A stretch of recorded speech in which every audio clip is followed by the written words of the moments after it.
ओम नमो आदेश शिव गोरखादेश शिव गोरखादेश। तो प्रेमी भक्तजनों, आज के वीडियो का हमारा जो टॉपिक है वह है मसाणी से संबंधित। मसाणी की शक्तियों के बारे में आपको पता है या नहीं पता, यह तो मैं नहीं जानता, लेकिन मसाणी के नाम से आप अच्छी तरह से वाकिफ होंगे। चाहे आप उत्तर भारत में रहते हैं, चाहे आप दक्षिण भारत में रहते हैं, पश्चिम भारत में या फिर पूर्व के जादू के अंतर्गत आप आते हैं। मसाणी का नाम आपने जरूर सुना होगा। गुड़गांव वाली मसानी, जेवर वाली मसानी, पाथरी वाली मसानी, माता मेलड़ी मसानी, ये मसाणी के रूप हैं। और मसाणियाँ जो हैं वह 360 होती हैं। टोटल 360 मसाणियाँ हैं, लेकिन मुख्यतः जो हमारे पूर्व के जादू में आती हैं, यानी कि ढाका बंगाला का जादू आता है, उसमें माता शीतला के अंतर्गत यह शक्तियाँ चलती हैं। माता मदानन कहिए, चौगानन कहिए, दूतनी कहिए, ये जितनी भी मसानियाँ हैं ये माता शीतला के अंतर्गत चलती हैं। दक्षिण में जो है माता मेलड़ी, उसके अंतर्गत सभी मसानियाँ चलती हैं। वह सभी मसानियों की रानी है वहाँ पे। और यदि हम बात करें उत्तर भारत की, पूर्वांचल की, तो यहाँ पर माता मदानन मसानियों की रानी मानी जाती है। लेकिन ये सभी मसानियाँ चलती शीतला के अंतर्गत ही हैं। सर्वप्रथम हम जान लेते हैं कि बड़े से बड़े देवता मसानी के सामने घुटने क्यों टेक देते हैं। क्योंकि आपने अपने जीवन के अनुभव में देखा होगा, क्योंकि हमने तो अपना जीवन का अनुभव भी देखा, दूसरों को अनुभव करके भी देखा। जो मेरे पास पीड़ित लोग आते हैं, मरीज आते हैं, उनका भी अनुभव हमने देखा है। और हमने यह जाना है कि बड़े से बड़े देवता भी मसानी के सामने घुटने टेक देते हैं। यदि मसानी की क्रिया आपके ऊपर चढ़ा दी गई है तो आप कितने भी चौकी, कितने भी दरबार, कितने भी बड़े भक्तों के पास चक्कर काट लेना, मसानी को हटा नहीं पाएंगे। इसका कारण क्या है, इससे संबंधित हम चर्चा करेंगे।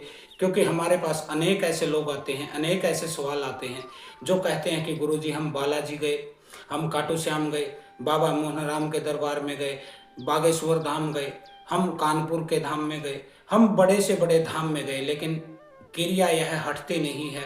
10 दिन, 15 दिन, 20 दिन आराम मिलता है, उसके पश्चात फिर से यही हमारे साथ होने लग जाता है। तो इसका कारण क्या है? क्योंकि कोई आपको बताता है भूत है, प्रेत है, जिन है, चुड़ैल है, डायन है, डाकनी है, हाकनी है, साकनी है, कोई पीर बता देता, कोई बेताल बता देता, कोई पिशाच बता देता, कोई ब्रह्म बता देता, कोई कुछ भी आपको बता दे।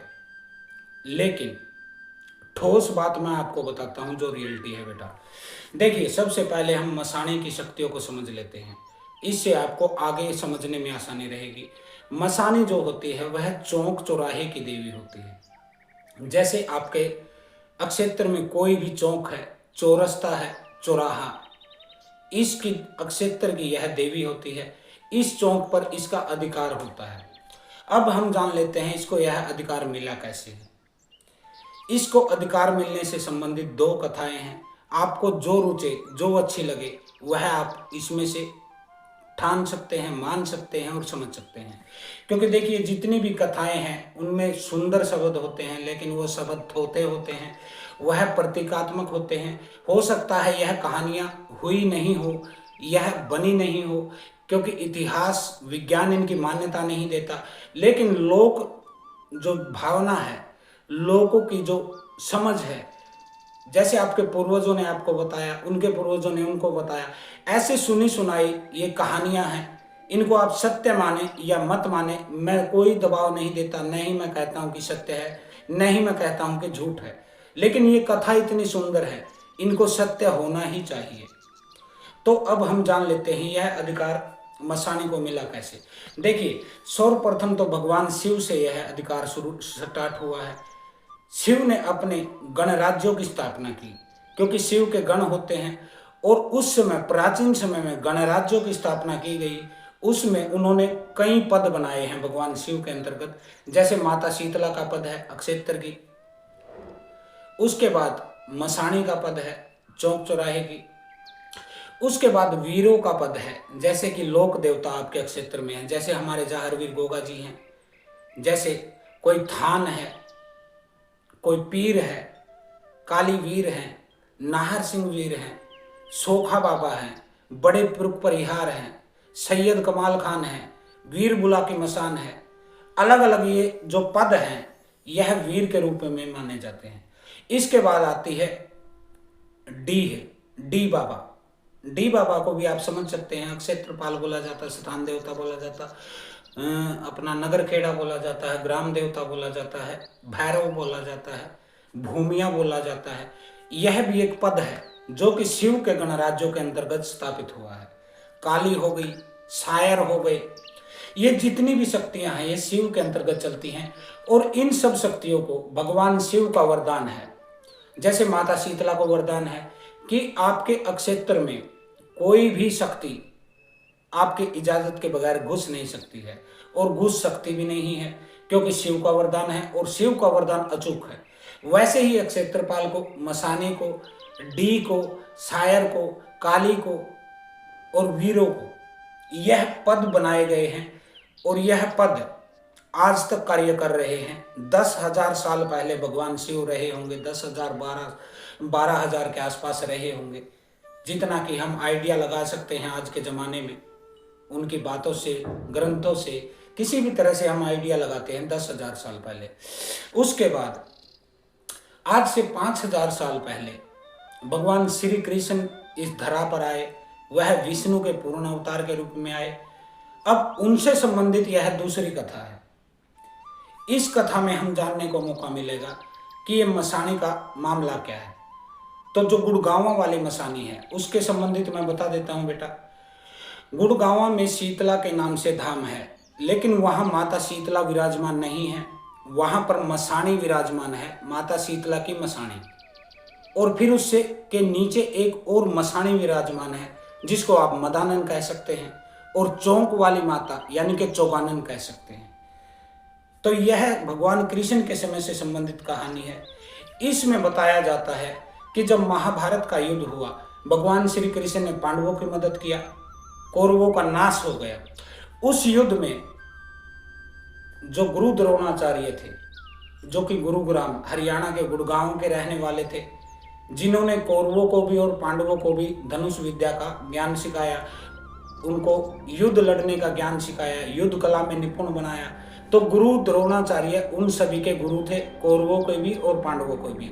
लेकिन वह कौरवों की तरफ से लड़े थे। इस युद्ध में कौरवों की तरफ से लड़े थे।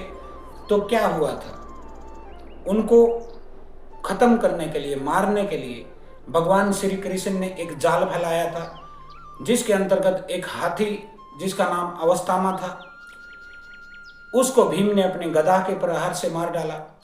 और श्री कृष्ण के कहने पर अफवाह फैला दी गई कि अवस्थामा मारा गया। अवस्थामा गुरु द्रोणाचार्य का इकलौता पुत्र था, जो कि गुरु द्रोणाचार्य ने जब यह अफवाह सुनी कि अवस्थामा मारा गया, चूंकि अवस्थामा को चिरंजीवी होने का वरदान मिला था, फिर भी द्रोणाचार्य को विश्वास नहीं हुआ कि अवस्थामा मारा गया। उनको एक ही बात खटकती थी कि युधिष्ठिर जो है वह सत्यवादी है, धर्मराज है, वह कभी झूठ नहीं बोलेंगे। अब यहां भी श्री कृष्ण की एक चाल थी।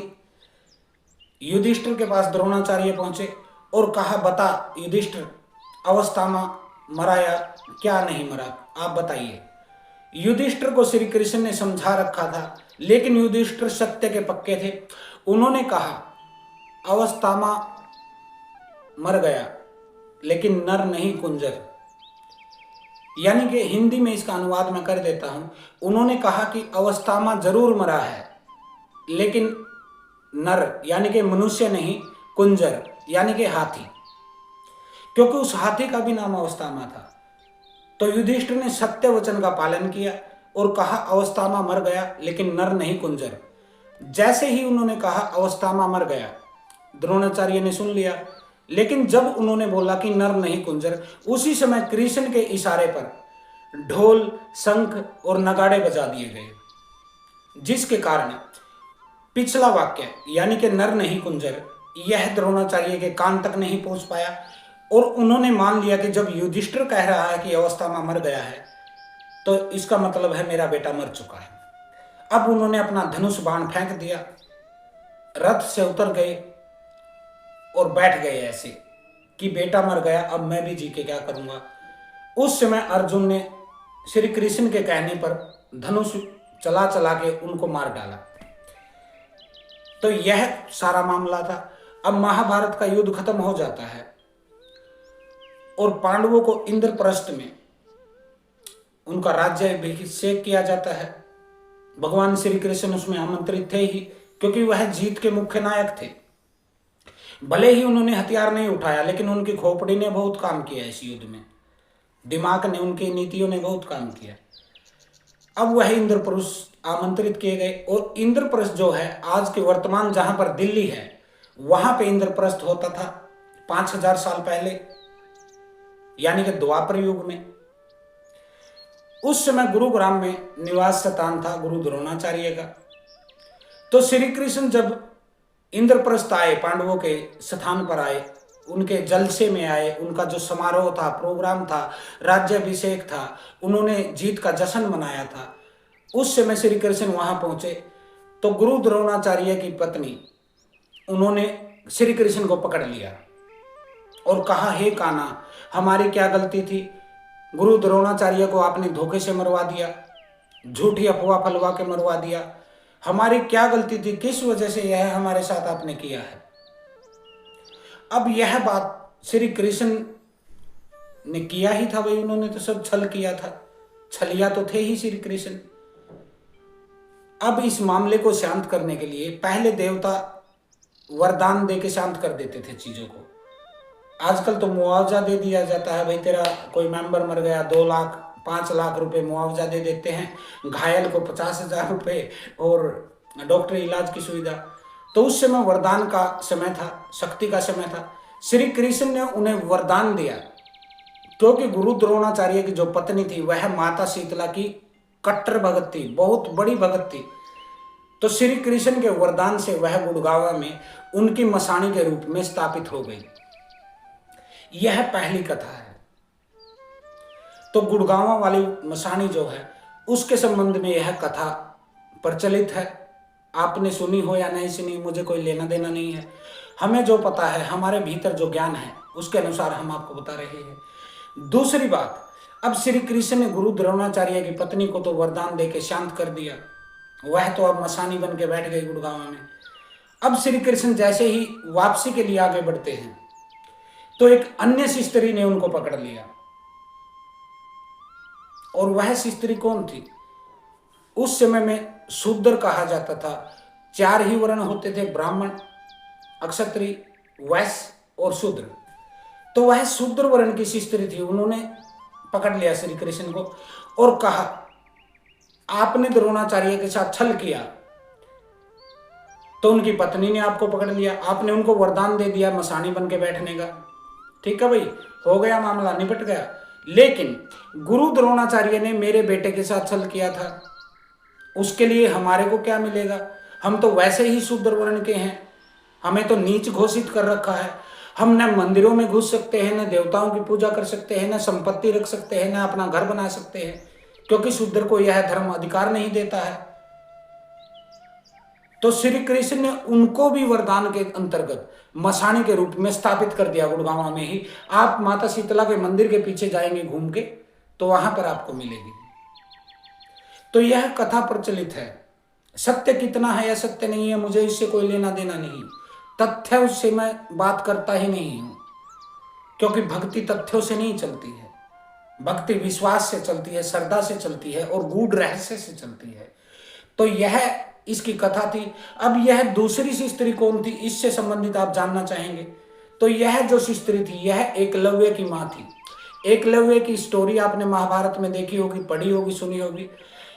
वह एक शूद्र बालक था और वह भी धनुष विद्या सीखना चाहता था, और गुरु द्रोणाचार्य ने उसको धक्का मार के निकाल दिया था, तिरस्कार कर दिया था, क्योंकि द्रोणाचार्य ब्राह्मण के कुल से आते और एकलव्य जो है वह शूद्र के कुल से आते। उसको धक्का मार के भगा दिया कि जा, मैं शूद्रों को नहीं सिखाता, मैं तो क्षत्रिय को सिखाता, भाई हमारा तो अपना प्रताप है, हम तो ब्राह्मण हैं।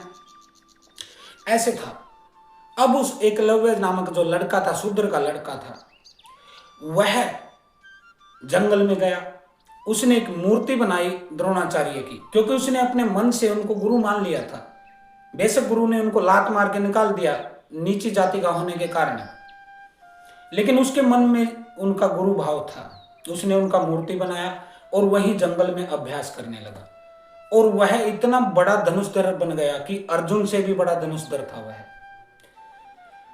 और गुरु द्रोणाचार्य ने अर्जुन को वरदान दिया था, बेटा तू इस वर्ल्ड का सबसे बड़ा धनुषधर होगा। लेकिन जिस दिन एकलव्य सामने आया, अर्जुन फीका पड़ गया था। तब गुरु द्रोणाचार्य ने उस बालक को आगे बुलाया कि बेटा तू कौन है और किसका शिष्य है। एकलव्य ने कहा, गुरुजी मैं आपका ही शिष्य हूं, मैं वही लड़का हूं, वही बालक हूं जिसको आपने लात मार के निकाल दिया था कि जा तू शुद्ध रहे, तू धनुष विद्या नहीं सीख सकता है। अब गुरु द्रोणाचार्य की खोपड़ी ने काम किया, जैसे श्री कृष्ण की खोपड़ी काम करती थी ना, छल बल साम ताम दाम बाम बेद, जो भी ग्रंथों में लिखा पड़ा है भाई, मैं इतना ज्यादा पढ़ता नहीं हूं ग्रंथ। तो यह बात है। अब उस लड़के से गुरु द्रोणाचार्य ने अपनी खोपड़ी चलाई और कहा, बेटा तू मेरा शिष्य है ठीक है, लेकिन तूने गुरु दक्षिणा तो दिया ही नहीं। अब एकलव्य ने भी कहा, हाँ गुरुजी गुरु दक्षिणा तो मैंने दिया नहीं। तो उन्होंने कहा, अभी बताइए क्या देना है। तो गुरु द्रोण ने कहा, अपने दाएं हाथ का ये अंगूठा काट के मुझे दे दे, क्योंकि इसी से वह बाण को पकड़कर धनुष में चलाता था। उसने तुरंत अपना अंगूठा काट के उनके चरणों में डाल दिया। तो यह एकलव्य की कथा है। इन कथाओं में साफ साफ बताया गया है कि भगवान शिव श्री कृष्ण दोनों का वरदान है मसाणी को कि इसकी मर्जी के बगैर कोई भी तंत्र में पत्ता हिल ही नहीं सकता है, अधिकार है इसको। तीसरी कथा में बताया गया है, श्री कृष्ण राधा से छुप छुप के मिलने जाते थे, प्यार करते थे भाई, जाएंगे ही छुप छुप के क्यों जाते थे, क्योंकि उनकी शादी रुक्मणी से हो गई थी, कई पत्नियां थी उनकी, लेकिन राधा में उनको रस था अभी भी शादी के बाद भी। तो वह मिलने जाते और वहां जो गोपनियां थी ब्रज क्षेत्र में, वह छुप छुप के कृष्ण को पकड़ लेती और कहते कि हम भी आपकी भगत हैं, आप राधा से तो छुप के मिलने आ जाते हैं और छुप के ही चले जाते हैं, लेकिन हमारा क्या, हम भी तो आपसे प्यार करती हैं। आप बचपन में हमारे कपड़े चुराते थे, हमारे साथ बांसुरी पर हमारा डांस करवाते थे, तो हमारा क्या। अब श्री कृष्ण का यह वरदान सर्वविदित है, प्रचलित है, लोक कथाओं में बताया जाता है कि उन्होंने उन गोपनियों को वरदान दिया था कि बेटा आज के बाद जितने भी चौक हैं, चौराहे हैं, चौरस्ते हैं, वहां पर आप लोगों को मैं अधिकार देता हूं कि वहां पर आपका अधिकारक क्षेत्र रहेगा। कोई भी बड़ी से बड़ी शक्ति यानी कि भगवान श्री कृष्ण स्वयं, भगवान विष्णु, शिव, ब्रह्मा, ये भी आपकी मर्जी के बगैर उस चौराहे से क्रॉस नहीं कर पाएंगे। यह मैं आपको वरदान देता हूं। इस कथा के अनुसार वह गोपियां ही मदानन, चौगानन इनके रूप में आज चौक पे, चौराहे पर अधिकारी बन के बैठी हैं और उनकी मर्जी के बगैर न परिंदा भी पर मार सकता है, न तो कोई अच्छी शक्ति आ सकती है, न कोई बुरी शक्ति आ सकती है, यानी कि पूर्ण अधिकार मसाणी का है। यह हो गया, ये तो थी कथाएं। अब आप कहेंगे कि गुरुजी हम बालाजी गए, खाटू श्याम गए, मौलवियों के पास गए, मुल्लाओं के पास गए, मौलानाओं के पास गए, पीरों के दरगाह पर हमने चद्दर चढ़ाई, नाक रगड़ी, तांत्रिक भगत ओझा गुनिया सबके पास हम गए, लेकिन मसाणी का तंत्र कट नहीं रहा है। बेटा प्रथम तो मैं आपको यह बता देता हूं कि किसी साले की औकात नहीं है जो मसाणी का आपको बता दे कि आपके ऊपर मसाणी है। देखकर बता नहीं सकता है, हाँ आइडिया मार देगा कि मसाणी है, आपको खाली आइडिया हो जाएगा उस चीज का, क्योंकि भगत को आइडिया हो जाता है, वह इधर उधर से वीडियो सुन लेता है, बातें सुन लेता है, आपको बता देगा कि मसाणी की क्रिया है। लेकिन हम आपको बताते हैं कि मसाणी को कोई पकड़ नहीं सकता है, न पहचान सकता है, क्योंकि यह आपका घर है और यह चौराहा है, यहां मसाणी बैठती है। तांत्रिक की औकात नहीं है वह किसी शक्ति को भेज के आपके घर में देख ले कि मसाणी है, क्योंकि वह चौक पे ही रोक देगी उस शक्ति को। अब कैसे पता चलेगा मसाणी का? इसको कोई सिद्ध, कोई योगी, कोई बहुत पहुंचा हुआ तांत्रिक ही देख सकता है, जिसके पास मसाणी की सिद्धियां हैं और उससे भी बड़े लेवल की शक्तियां हैं। तो यह होता है। अब आपका तांत्रिक बता ही नहीं सकता है कि मसाणी है आपके ऊपर, तो फिर वह हटाएगा क्या? मसाणी को कभी बल से नहीं हटाया जा सकता है, कितना भी जोर मार लेना, कैसे हटाओगे भाई? उसके पास चौक का वरदान है, वह तो चौक पे रहेगी रहेगी। एक बार तांत्रिक आपके प्रेत को निकाल देगा, आप चौक से गुजरोगे, वह फिर से प्रेत लगा देगी आपके साथ, क्योंकि उसने वचन दिया है कि आपको पीड़ित करना है। बालाजी, खाटू श्याम, जितने भी ये शक्तिपीठ हैं, जितने भी यह दरबार हैं, यह भी मसानी के सामने घुटने टेक देते हैं। क्यों टेक देते हैं? पहला कारण तो हनुमान जी कभी शिस्त्री पर हमला करते नहीं हैं, शिस्त्री पर कभी वार करते नहीं हैं, अपने बल का प्रयोग नहीं करेंगे। दूसरा, इनके पास शिव का और कृष्ण का वरदान है कि इससे आगे आप बढ़ नहीं सकते हैं। हनुमान जी राम के भगत थे, द्वापर में कृष्ण के साथ भी उन्होंने काम किया, तो कृष्ण के वरदान को हनुमान जी कैसे काट सकते हैं? खाटू श्याम से वह कृष्ण के अंश के रूप में माने जाते हैं, बाबा मोहन राम से वह श्री कृष्ण के अंश के रूप में माने जाते हैं। जितने भी ये वीर हैं, ये श्री कृष्ण के वरदान के सामने नतमस्तक हैं, यानी कि मसानी को कोई टच नहीं कर सकता है। ऊपर से भगवान श्री शिव महाराज यानी कि भोले बाबा, उन्होंने इनको बैठाया है पद बना के मसानी का। तो इन कारणों से मसानी को कोई साला हटा नहीं सकता है। इनको हटाने के लिए आपके भीतर जिगरा चाहिए, दिल चाहिए, आपके भीतर तप बल चाहिए, आपके पास टॉप लेवल की शक्तियां चाहिए, 20-30 टॉप लेवल की शक्तियां चाहिए, जो आपकी रक्षा कर सके मसानी के प्रहार से। क्योंकि यदि आप इनको हटाने के लिए क्रिया करेंगे तो ये आपका तख्ता पलट कर देंगे, क्योंकि आपके घर के सामने जो चौक है, आजू बाजू जो चौक है, वहां मसानी बैठती है और आपको वहां से गुजरना होता है, आपको तुरंत पटक देगी ये। इसलिए कोई भी नौसिखिया, भगत, तांत्रिक, ओझा, गुनिया, सोखा, बापी, बोका, कोई भी मसानी से टक्कर लेने की कोशिश न करे। ठीक, इसको कोई सिद्ध योगी ही संभाल सकता है मसानी को, जिसके पास जाहरवीर गोगा जी की शक्ति हो, गुरु गोरखनाथ की पावर हो, माता काली की पावर हो, माता शीतला की पावर हो। ऐसी 8-10 पावर होनी चाहिए आपको, तब आप मसानी में हाथ डालिए। नहीं तो जो भी आए ना वही हाथ जोड़ लेना कि देखो मसानी मेरे बस की नहीं है। आप तो देख ही नहीं पाएंगे बेटा मसानी को, आप कितने भी बड़े दरबार पे बैठे हैं, गद्दी पे बैठे हैं, नहीं ढूंढ पाएंगे उसको। अब चौथी कथा मैं बता देता हूं।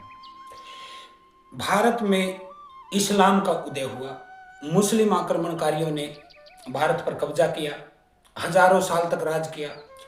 और एक समय ऐसा आया जब मुस्लिम बादशाह, कुछ बादशाह क्रूर भी पैदा हुए, कुछ बादशाह दयालु भी थे, जैसे अकबर थे, अन्य शाहजहां थे, जिन्होंने धर्म के आधार पर ज्यादा भेदभाव नहीं किया।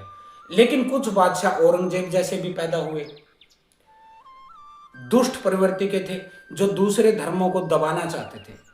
उन्होंने मंदिरों को तोड़ने की शुरुआत की। इसमें प्रथम आते हैं मोहम्मद गजनवी, जिसने 17 बार भारत पर हमला किया, सोमनाथ मंदिर को 17 बार लूटा, शिवलिंग के 3 टुकड़े करके वह रस्सों से बांधकर, ऊंट से बांधकर घसीटता हुआ मक्का मदीना ले गया। तो यह था, शिव अपने मंदिर की रक्षा नहीं कर पाए। ठीक है बेटा। अब कहते हैं बाबर ने राम मंदिर तोड़ा, यह भी कथा है। कथा क्या है, तो इतिहास बन चुका है। अब तो राम मंदिर का निर्माण, बाबर ने राम मंदिर को पलट दिया, तोड़ दिया, मस्जिद बना दिया, यानी कि राम जी भी अपने मंदिर की रक्षा नहीं कर पाए। अब औरंगजेब के तालीम में मथुरा में जो है मंदिर तोड़कर मस्जिद बनाया गया। ऐसे अनेकों अनेक हजारों उदाहरण हैं हमारे सामने, जिसमें इन आक्रांताओं ने देवताओं के, बड़े से बड़े देवताओं को मंदिर को तोड़ के मस्जिद बनाया। लेकिन ये देवता अपने मंदिरों की रक्षा नहीं कर पाए। लेकिन सभी मंदिरों को ध्वस्त कर देने के पश्चात दिल्ली से बिल्कुल सटा गुड़गांव में माता मसाणी और शीतला का मंदिर विराजमान रहा।